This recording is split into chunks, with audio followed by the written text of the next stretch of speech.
Hello everyone, अस्सलाम वालेकुम। कैसे हैं भी सब लोग? ठीक ठाक हैं? तबीयत कैसी है? सब बढ़िया है, ज़बरदस्त है। ओके, सबसे पहले तो मेक श्योर करिए कि स्टूडेंट्स जो हैं वो सभी क्लास में प्रेजेंट हैं। जल्दी करिए, करिए। और then after we will start. Yes definitely बेटा, कल का लेक्चर हमारा स्किप हुआ है।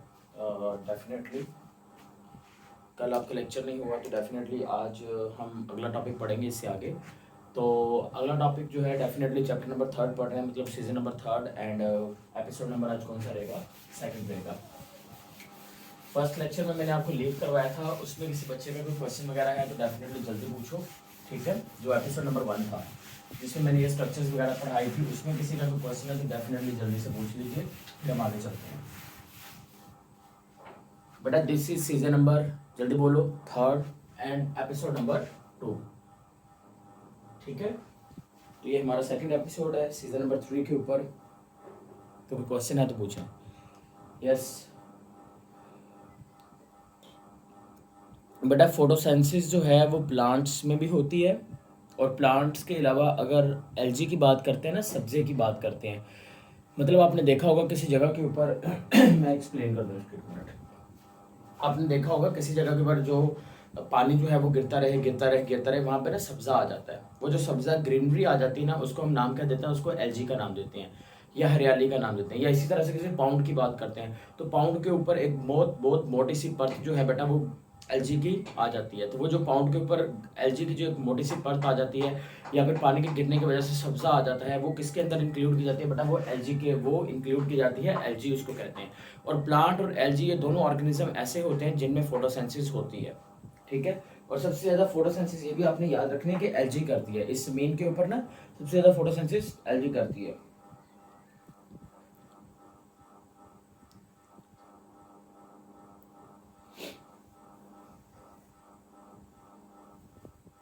नहीं बेटा, बच्चे देखो ना, जो मैंने स्ट्रक्चर पढ़ाया है वो तो मैंने पढ़ाया आपको किसका? लीव का। अब आप कैसे मतलब कह सकते हैं कि सर वो स्ट्रक्चर जो है वो एलजी के अंदर भी होगा?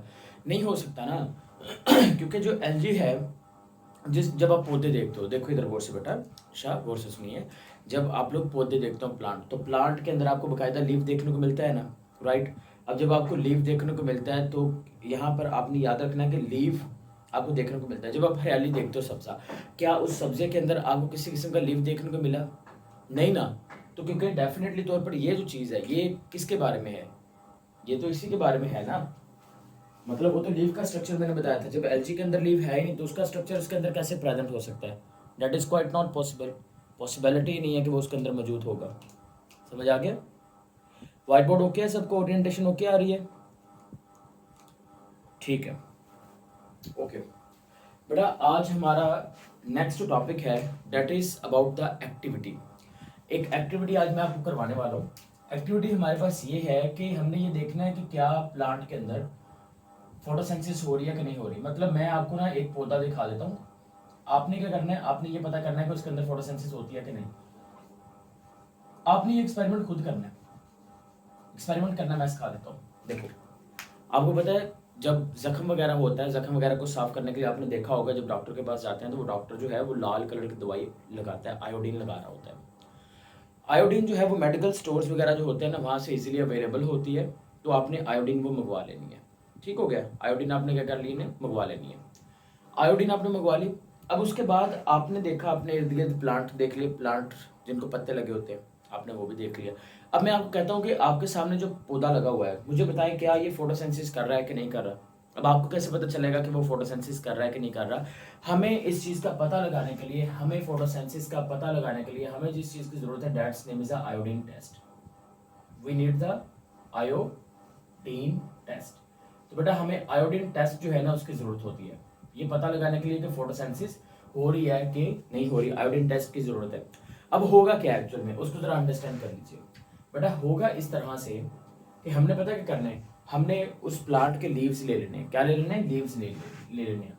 आपने सबसे पहले उस प्लांट के लीव्स ले लिए। अब प्लांट्स के लीव्स लेने के बाद आपने अगला स्टेप क्या करना है, आपने एक बीकर ले लेना है।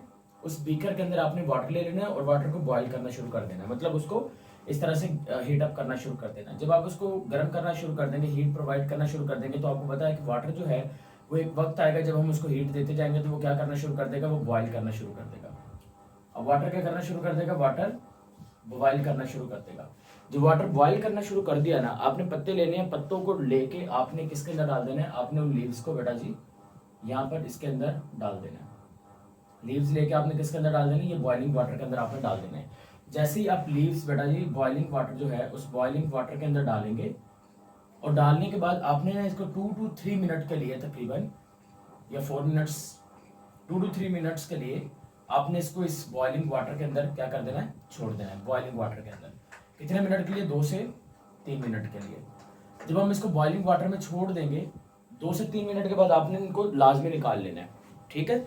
जब हम निकाल लेंगे इसको और बॉइलिंग वाटर को निकालने के बाद आपने क्या करना है बेटा जी, ये जो लीव्स होंगे इस लीव्स को आपने एक पेट्रो डिश ले लेनी है, और उस पेट्रो डिश के अंदर आपने इस तरह से लीव्स को क्या कर लेना है, फैला देना है। अब आपने लीव्स फैला दिए, फैलाने के बाद आपने जो आयोडीन ली थी, आयोडीन, वो आयोडीन जो है बेटा वो एक्चुअल में जो मैं बता रहा था वो पायोडीन है, ठीक है। तो डेफिनेटली आयोडीन भी मिल जाता है, तो आपने अब आयोडीन ले लेनी है, क्योंकि हम आयोडीन टेस्ट कर रहे हैं ना, तो आपने आयोडीन ले लेनी है। आयोडीन लेने के बाद आपने इसको डाल देना है लीव्स के ऊपर, लीव्स पे डाल देना है। अगर तो लीव्स के ऊपर डालने के बाद आपने नोटिस किया कि जो लीव्स हैं उनमें कुछ पार्ट्स जो हैं बेटा वो ब्लू कलर शो करना शुरू कर दिया, लीव्स के कुछ पार्ट्स ने ब्लू कलर जो है वो शो करना शुरू कर दिया, इसका मतलब ये होगा कि लीव्स के उस हिस्से में क्या चीज मौजूद है, खुराक स्टोर है, यानी कि स्टार्च मौजूद है। अब ये क्या बात हुई, इसका फोटोसिंथेसिस के साथ क्या ताल्लुक हुआ, बात तो क्वेश्चन ये बनता है ना, डेफिनेटली क्वेश्चन बनता है कि नहीं बनता। यहाँ तक समझ आ गई, सारे लोग मुझे जल्दी से बताइए, थम्स अप साइन दीजिए तो सब समझ आ गया। हरी अब क्वेश्चन क्या होता है, क्वेश्चन तो ये बनता है कि सर देखें, फॉर एग्जांपल फर्ज कर लेते हैं कि मैंने ये सारा एक्सपेरिमेंट किया, उसके बाद क्या है कि स्टार्च जो है वो डेफिनेटली क्या हो गई, आपको नजर आना शुरू, मतलब ब्लू कलर उसका नजर आना शुरू हो गया, जो कि किस बात का संकेत है कि उसमें डेफिनेटली स्टार्च मौजूद है, राइट ना। अब इसका मतलब क्या हुआ, इसका मतलब बेटा जी ये हुआ कि अगर उसमें स्टार्च मौजूद है तो इसका मतलब वो प्लांट फोटोसिंथेसिस कर रहा है। क्यों, क्योंकि जब मैंने आपको लास्ट में इक्वेशन पढ़ाई थी तो मैंने कहा था कार्बन डाइऑक्साइड जो है वाटर के साथ मिलता है सनलाइट की मौजूदगी में, और एक पिगमेंट जिसका नाम क्या था, क्लोरोफिल। तो क्लोरोफिल की मौजूदगी में ये आपस में मिलते हैं, क्लोरोफिल प्लस सनलाइट, उसके नतीजे में क्या चीज बन रही थी, जल्दी से बेटा मुझे बताइए, हरी अप, मैं देख रहा हूँ कमेंट फॉलो कर रहा हूँ, जल्दी बताइएगा।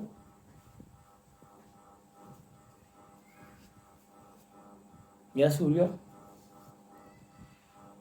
C6H12O6, यस जल्दी से बोले, इसको बेटा क्या कहते हैं, इसका दूसरा नाम क्या होता है, यस ग्लूकोज। तो इस चीज की फॉर्मेशन हो गई, ग्लूकोज की फॉर्मेशन हो जाती है, और साथ में ऑक्सीजन डेफिनेटली तौर पर बाय प्रोडक्ट के तौर पर रिलीज होता है। C6H12O6 क्या है, ये ग्लूकोज होता है। अब जब ग्लूकोज के मॉलिक्यूल्स बेटा आपस में मिल जाते हैं ना, तो ग्लूकोज के मॉलिक्यूल्स के मिलने के बाद जो चीज बनती है उसको हम स्टार्च का नाम देते हैं। तो यहाँ पर ये बात आपने याद रखनी है कि स्टार्च कैसे बनता है, ग्लूकोज के मिलने से क्या बनता है, ग्लूकोज के मिलने से क्या बनता है, स्टार्च बनता है। तो डेफिनेटली अगर तो उस प्लांट में फोटोसिंथेसिस हो रही हुई तो डेफिनेटली ग्लूकोज बनेगा ना। अब अगर ग्लूकोज बन रहा है उसके अंदर तो डेफिनेटली ग्लूकोज के मिलने से क्या बनेगा, स्टार्च, और स्टार्च की वजह से जो आयोडीन है उसका कलर क्या हो गया था, ब्लू हो गया था। अगर तो उसका कलर ब्लू हो जाएगा तो आपने फौरी तौर पे समझ जाना है कि क्या हो रही है, फोटोसिंथेसिस हो रही थी। क्यों, क्योंकि अगर फोटोसिंथेसिस ना होती तो डेफिनेटली ये इक्वेशन ना बनती ना, फोटोसिंथेसिस ना होती तो ग्लूकोज ना बनता, ग्लूकोज ना बनता तो फिर स्टार्च भी ना बनता, स्टार्च ना बनता तो फिर ब्लू कलर भी नहीं आना था। तो आयोडीन का जो ब्लू कलर आया वो स्टार्च की वजह से आया, जो इस बात का संकेत है कि उसमें फोटोसिंथेसिस हो रही थी। इज इट क्लियर, यहाँ तक समझ में आ गया आपको। अब इससे आगे वाला जो टॉपिक है वो हमारे पास है फैक्टर्स अफेक्टिंग द फोटोसिंथेसिस। कौन सा है, factors affecting the rate of photosynthesis, factors affecting rate of photosynthesis. कौन कौन से फैक्टर्स हैं जो फोटोसिंथेसिस को क्या करते हैं, इफेक्ट करते हैं, रेट को इफेक्ट करते हैं। तो बेटा कुछ फैक्टर्स हैं, जरा उनको अंडरस्टैंड कर लेते हैं। नंबर 1 फैक्टर, पहले फैक्टर की बात करें जो फोटोसिंथेसिस को इफेक्ट कर रहा है, उस फैक्टर का नाम क्या है, उस फैक्टर का नाम है temperature. Temperature is the first factor. Temperature जो है ये फोटोसिंथेसिस को इफेक्ट करता है। टेम्परेचर किसको कहते हैं, टेम्परेचर गर्मी की शिद्दत, यानी कि आपको पता है गर्मियों में बहुत टेम्परेचर हाई हो जाता है, 46, 45, 47 पे भी चला जाता है। समझ में आ गई बात, तो बहुत हाई होता है दर्जा रात, और सिंध वाले साइड पे तो यार वैसे ही हाई रहता है, क्योंकि वो आपके पास लैटिट्यूड नीचे वाला होता है। तो हमारी साइड जो है यहाँ पे लाहौर वाली साइड जो है, ठीक है, अपर वाली साइड के ऊपर चले जाए, वहाँ पर टेम्परेचर कम होता है फिर भी, लेकिन लोअर वाली साइड पे बहुत ज़्यादा होता है। तो ये आपने याद रखना है कि जो टेम्परेचर है, ये टेम्परेचर आपने याद रखना है कि टेम्परेचर क्या हो जाता है, हाई हो जाता है। एक बात याद रखिए कि फोटोसिंथेसिस आपने देखा होगा, गर्मियों में पौधे के पत्ते जो होते हैं वो ऐसे गिरे हुए होते हैं, नीचे को मुरझा जाते हैं, है ना। उसकी रीजन क्या होती है, आपने याद रखना है कि अगर टेम्परेचर बहुत ज्यादा कम हो गया, मतलब बहुत ठंड हो गई, टेम्परेचर कम हो गया, तो लो टेम्परेचर हो गया अगर बहुत ज्यादा, तभी फोटोसिंथेसिस नहीं होगी। अगर टेम्परेचर बहुत ज्यादा हाई हो गया तभी फोटोसिंथेसिस नहीं होगी। इन दोनों सिचुएशन में आपने याद रखना है कि जो फोटोसिंथेसिस होगी बेटा, जो रिएक्शन होगा वो क्या हो जाएगा, वो स्टॉप हो जाएगा। इन दोनों सिचुएशन के केस के अंदर फोटोसिंथेसिस स्टॉप हो जाएगी, अगर टेम्परेचर कम हुआ या अगर टेम्परेचर क्या हुआ, हाई हुआ, इन दोनों केसेस के अंदर। Is it clear? Number second, अब टेम्परेचर, कौन सा टेम्परेचर जो है जिसके ऊपर फोटोसिंथेसिस होगी, ये हमें समझना जरूरी है। तो आपने याद रखना है कि जो 35 से 40 डिग्री सेल्सियस का टेम्परेचर होता है ना, इस टेम्परेचर के ऊपर जो रेट ऑफ फोटोसिंथेसिस होता है ना, वो बहुत एक्सीलेंट होता है। मतलब प्लांट के अंदर अगर हम देखना चाहते हैं ना कि फोटोसिंथेसिस जो है वो किस रेट के ऊपर सबसे ज्यादा हो रही है, तो आपने कहना कि 35 से 40 डिग्री सेल्सियस, यानी कि ये मॉडरेट होता है, ना गर्मी होती है ना सर्दी होती है, उस वक्त जो प्लांट होती है उनके अंदर फोटोसिंथेसिस बहुत ज्यादा हो रही होती है। अभी ना गर्मियां हैं ना सर्दियां आई हैं, बल्कि दरमियाना मौसम है, ठीक है। तो अभी जो टेम्परेचर है वो ऑलमोस्ट इतना ही होता है। तो इसका मतलब अगर आप अब लेंगे लीव्स, तो लीव्स के अंदर आपको ग्लाइकोजन और ये स्टार्च वगैरह जो है ये लाजमी तौर पर मिलेगा, और आप ये एक्सपेरिमेंट जो है ये सक्सेसफुली कर सकते हो। तो पहला कौन सा फैक्टर आ गया, पहला फैक्टर आ गया टेम्परेचर का। दूसरा फैक्टर आ गया सनलाइट का। अब आपने कहना है कि सर सनलाइट और टेम्परेचर एक चीज तो नहीं है, नहीं यार, ये डिफरेंट चीजें हैं। आपने देखा होगा गर्मियों के सीजन में क्या होता है, गर्मियों के मौसम में बेशक बादल हो, धूप ना हो, सनलाइट ना हो, लेकिन उसके बावजूद टेम्परेचर बहुत हाई होता है, गर्मी बहुत होती है, टेम्परेचर हाई होता है, घुटन हुई होती है। और वहीं पर सर्दियों को देख लें, सर्दियों में सम टाइम क्या होता है कि धूप निकली होती है, लेकिन उसके बावजूद टेम्परेचर बहुत कम होता है। तो टेम्परेचर और सनलाइट दो अलग चीजें होती हैं, ठीक होगी बात। तो ये आपने याद रखना है कि सनलाइट अगर बहुत ज्यादा होगी, मतलब सनलाइट की जो इंटेंसिटी है, जो चमक है, इंटेंसिटी है, जो शिद्दत है, अगर ये हाई हो जाएगी या इंटेंसिटी लो हो जाएगी, इन दोनों सिचुएशन के अंदर, ये स्पेलिंग थोड़ा सा चेंज कर लेना, इंटेंसिटी तो मैं सही लिख देता हूँ, इंटेंसिटी, अगर इंटेंसिटी हाई हो जाएगी या इंटेंसिटी क्या हो जाएगी, लो हो जाएगी, इन दोनों सिचुएशन में आपने याद रखना है कि जो फोटोसिंथेसिस हो जाएगी वो क्या हो जाएगी, स्टॉप। यानी कि इसके लिए भी नॉर्मल दर्जा हरारत चाहिए। मतलब गर्मियों के सीजन में जब दोपहर का मौसम होता है ना, तो उसमें फोटोसिंथेसिस नहीं हो रही होती, समझ आ गई बात। तो क्यों नहीं हो रही होती, क्योंकि दर्जा हरारत सनलाइट इतनी तेज है, इसी वजह से बेटा उनके अंदर फोटोसिंथेसिस नहीं होती गर्मियों के अंदर, स्पेशली जब दोपहर का होगा टेम्परेचर और सनलाइट बहुत ज्यादा तेज होती है, या फिर अगर सूरज की रोशनी पहुंच ही नहीं रही, बादल हो गए हैं ऊपर, तो डेफिनेटली तब भी नहीं हो रही होगी। तो ये आपने सनलाइट याद रखना है। सनलाइट के बाद इधर देखो, अब फोटोसिंथेसिस के लिए क्या चीज जरूरत थी, कार्बन डाइऑक्साइड, क्योंकि कार्बन डाइऑक्साइड जब तक नहीं होगी तो क्या ये आगे ग्लूकोज बन पाएगा, नहीं बन पाएगा, क्योंकि कार्बन डाइऑक्साइड का ये देखो, ये कार्बन किधर चला जाता है, ये ग्लूकोज के पास चला जाता है। जब कार्बन डाइऑक्साइड ही नहीं होगी तो क्या ग्लूकोज बन पाएगी, तो ग्लूकोज को बनाने के लिए कार्बन चाहिए, तो डेफिनेटली हम कहेंगे there is no carbon dioxide, there is no glucose. Carbon dioxide नहीं होगी तो तब तक बेटा जी फोटोसिंथेसिस नहीं हो पाएगी। तो ये आपने चीज याद रखनी है, कार्बन डाइऑक्साइड तीसरा फैक्टर होता है जो फोटोसिंथेसिस को इफेक्ट करता है। चौथा फैक्टर वाटर, अगर पानी ही ना मिले पौधे को तब भी क्या होगा बेटा जी, फोटोसिंथेसिस नहीं कर पाएगा, डेथ हो जाएगी उसकी खुराक। क्योंकि क्यों डेथ हो जाएगी, क्योंकि पानी नहीं मिल रहा, पानी नहीं मिलेगा तो फोटोसिंथेसिस नहीं होगी, फोटोसिंथेसिस नहीं होगी तो खुराक नहीं बनेगी, ग्लूकोज नहीं बनेगा, एनर्जी नहीं मिलेगी तो डेथ हो जाएगी। तो इस तरह से आपने याद रखना है चौथा फैक्टर कौन सा आ गया, वाटर। तो वाटर भी उतना ही इंपॉर्टेंट होता है जितना कि light, sunlight, temperature, carbon dioxide होते हैं। And the fifth one is that, आपने देखा होगा कुछ पत्ते ऐसे होते हैं खजा के मौसम में वो येलो हो जाते हैं और वो फिर नीचे गिर जाते हैं। क्या उन पत्तों के अंदर फोटोसिंथेसिस हो रही होती है, तो बेटा उन पत्तों के अंदर भी फोटोसिंथेसिस नहीं हो रही होती, क्योंकि उनके अंदर क्लोरोफिल जो है वो लॉस हो जाता है। क्लोरोफिल का कलर मैंने लास्ट लेक्चर में बताया था, जल्दी से आंसर करें, कौन सा कलर होता है क्लोरोफिल का, हरियो जल्दी। यस बेटा, क्लोरोफिल का कलर कौन सा होता है, डेफिनेटली क्लोरोफिल का कलर होता है ग्रीन। गुड़िया ने सही आंसर किया, बहुत क्विक आंसर करती है बच्ची।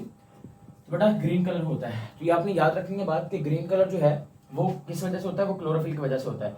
अगर ये क्लोरोफिल प्लांट्स के अंदर से लॉस हो जाएगा तो ये ग्रीन कलर भी खत्म हो जाएगा, तो इसका मतलब लीव्स का कलर क्या हो जाएगा, वो येलो हो जाएगा। तो जितने भी येलो कलर के लीव्स होते हैं बेटा उनके अंदर फोटोसिंथेसिस नहीं हो रही होती, क्योंकि फोटोसिंथेसिस करने के लिए जो सबसे इंपॉर्टेंट चीज होती है वो होता है क्लोरोफिल। तो इस तरह से चीज आपने याद रखनी है। लॉन्ग क्वेश्चन में बेटा क्वेश्चन आ सकता है कौन कौन से फैक्टर हैं जो फोटोसिंथेसिस को इफेक्ट करते हैं, तो आपने बताना है कि कौन कौन से फैक्टर हैं। टेम्परेचर होता है, सनलाइट होती है, कार्बन डाइऑक्साइड होता है, वाटर होता है, साथ में क्या इसकी बात करेंगे, क्लोरोफिल के बारे में बात करेंगे। और जो ऊपर एक्टिविटी बताई है वो आप सबने एक्सपेरिमेंट करने हैं, एक्सपेरिमेंट करने के बाद आपने मुझे अपडेट करनी है। और जो यूट्यूब के ऊपर नए बच्चे बेटा हमें देख रहे हैं, तो मैं आपको बता दूं कि ये एक लाइव क्लास चल रही है। अगर आप इसको ज्वाइन करना चाहते हैं तो आपको रजिस्ट्रेशन करवानी पड़ेगी 03027762 964, ठीक है। इस नंबर के ऊपर मैसेज करिए, रजिस्ट्रेशन हो जाएगी आपकी।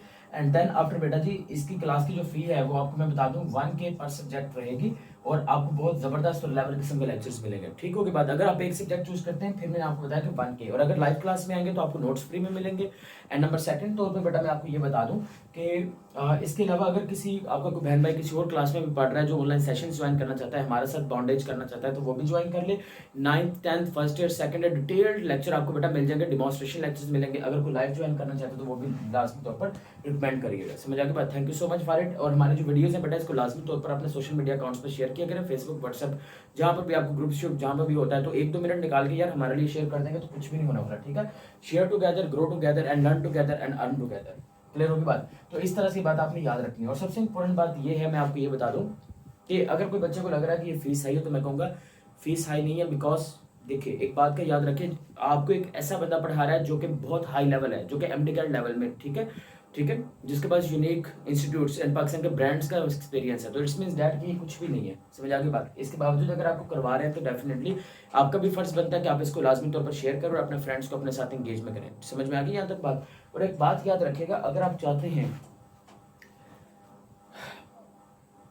एक बात याद रखेगा, जब आप खुद के ऊपर खर्च करते हैं तो फिर एक वक्त आता है जब गूगल के ऊपर लोग आपको सर्च करते हैं। लेकिन सबसे पहले खुद के ऊपर खर्च करिए, इन्वेस्ट करिए, and this is the best ever channel to invest because we work on the transparency base. हमारे पास जो स्टूडेंट्स जो सेशंस अटेंड नहीं कर सकते, लाइव क्लासेस में नहीं आ सकते, उनके लिए बेटा जी यूट्यूब चैनल के ऊपर ये वाला वीडियो जो है वो शेयर किया जाता है। तो डेफिनेटली तौर पर अगर किसी बच्चे का कोई भी क्वेश्चन है तो वो पूछ ले। और आखिरी चीज़ बेटा जी, अगर कोई वीडियो लेक्चर हमारा सर्च करना है तो चैप्टर की जगह पे सीजन लिखेगा और लेक्चर की जगह पर एपिसोड लिखेगा, आपको डेफिनेटली हम जरूर मिलेंगे। Thank you so much. बाकी बेटा जो यहाँ पर बच्चे लाइव क्लास में वो मुझसे क्वेश्चन पूछ लें, बाकी मैं रिकॉर्डिंग ऑफ करने वाला हूँ। ठीक है, जल्दी पूछिए।